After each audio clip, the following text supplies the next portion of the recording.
Hello everyone, welcome to Basically Neda Reads. I'm Neda and this is my June wrap-up.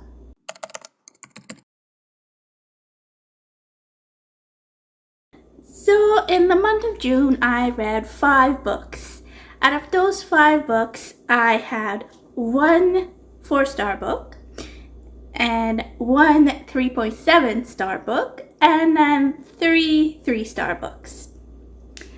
So I'm going to talk about the books that I read in order that I read them, and and explain what I thought about them. So the first book that I read was The Crimson Campaign by Brian McClellan. This is the second book in the Powder Mage series, and this was my 3.7 star, and you all wonder why is it 3.7. It just felt like it's not a 4 yet, but it's not a 3, and I kind of enjoyed it enough for it to be a high 3, so I give it a 3.7. So I do have a video for this one. I will link it down below in my description box for you guys if you want to go see it. I'm not going to go into a lot of details in this one. I enjoyed it, but some of the characters weren't clicking with me, and I was just reading it for the sake of getting to that specific character that I was enjoying his storyline for. So yeah, that's why I'm just giving it a 3.7. It's a really fun, fast read if you like that kind of revolutionary war, military kind of thing, and the magic system is very fun to discover and read about. And yes, it's grimdark, but you know, it was interesting. So yeah, let's move on. The second book that I finished this month was Arm of Sphinx by Josiah Bancroft. This is also the second book of a series, the Books of Babel series in particular, and I enjoyed this one as well. I gave this one a 4-star, and yeah, it was more of what the first book was. It's a journey story, adventure journey story, and the main character learns more about himself. So that's all I'm gonna say about this one. I also talked about this one in that video that I talked about the Crimson Campaign, so feel free to go watch that one. It all, like, I go into a lot of details for these 2 books in that one, so yeah, go watch them. And the third book that I read in the month of June was The Burning Page by Genevieve Cogman. So this is the third book of the Invisible Library books by Genevieve Cogman, and it's about a spy librarian named Irina who gets the task of going into different realms of like an alternative London in the first book, and going to find a specific book to bring back to this main library that they keep.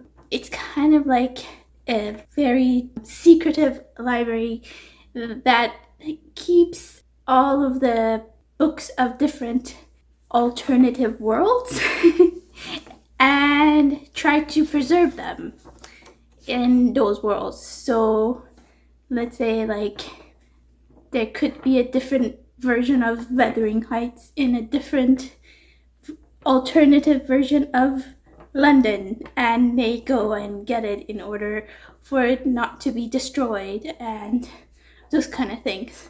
So in this, it's all kind of like that, and there's a villain villain librarian that is trying to stop all of them, and he's after Arena. And yeah, we just keep going through the same kind of formula, and it's fun to read. It's just it gets repetitive. So it repeats the same formula in every single book. So I try to not to read them very close to each other, because then it just feels weird, and I don't like repetition in my stories. So yeah, I think I read the second book like last year. Yeah. This was a 3-star book, but it was fun. So if you like this kind of stuff, then this is free. The fourth book that I read was Rise of Empire by Michael J. Sullivan. This is the second book, bounded book, third and fourth volume of the Royal Revelations. And this is about two mercenaries, Hadrian and Royce, who get hired to go and get objects or do certain tasks for these high lords and ladies and rich people, basically. And this is high fantasy with a low magic system, like with a soft magic system. And this one really didn't do it for me. I felt like it was a bit repetition, like repeating itself a little bit, but it was also lagging in the plot, and it wasn't as funny as the first one. Like Hadrian and Royce have this dynamic that they're always like, they're witty, and like they make remarks that are really funny, but in this one it wasn't funny, and it just got a little sad because we get the backstory of Hadrian in this one. And that's all I'm gonna say, because then it would be spoilery. So let's move on. The last book that I read in the month of June was Sea of Tranquility by Emily St. John Mandel. And the reason why I picked this one was because I want to read a book by a Canadian author. I haven't had that in this month at all, so I was just trying to pick something, and something short. So this was kind of short, and I did read Station 11 last year, and I enjoyed it. And then I had heard people talk about how like Sea of Tranquility has the same elements of Station 11, and they're kind of related. So I was like, oh, okay, maybe I'll pick it up. But it's just, they're two separate books, and they have nothing to do with each other. Yes, there's a little bit of pandemic theme in this one as well, in Sea of Tranquility, as it is in Station 11, but it's very minor and has nothing to do with Station 11. So yeah, I kind of enjoyed this one. It was like it's character driven, and it's more about the science fiction part of it, where it's a time travel related storyline, and goes back and forth between the time travel. And it was, there was a little bit of pandemic in it, but not it wasn't a big deal. The time travel thing was bigger.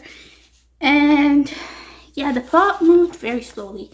I wasn't very into the whole character building part. I don't know, I just didn't like it. It was interesting, but it didn't make me want to pick up the book and read it every day. I just was like, okay, I gotta finish this. and I just did it in like 2 days just so I could read it and be done with it. It was like you know, the Crimson Campaign and like Arm of Sphinx, I would just be like constantly picking them up like whenever I had time to read them or listen to them and those kind of things.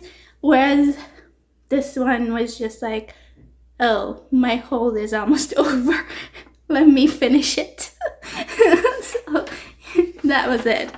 I did end up picking up the Autumn Republic, which is the third book in the Powder Maid series, but I'm not finished. I'm like 10% in for that one, so I'll be finishing that one in July.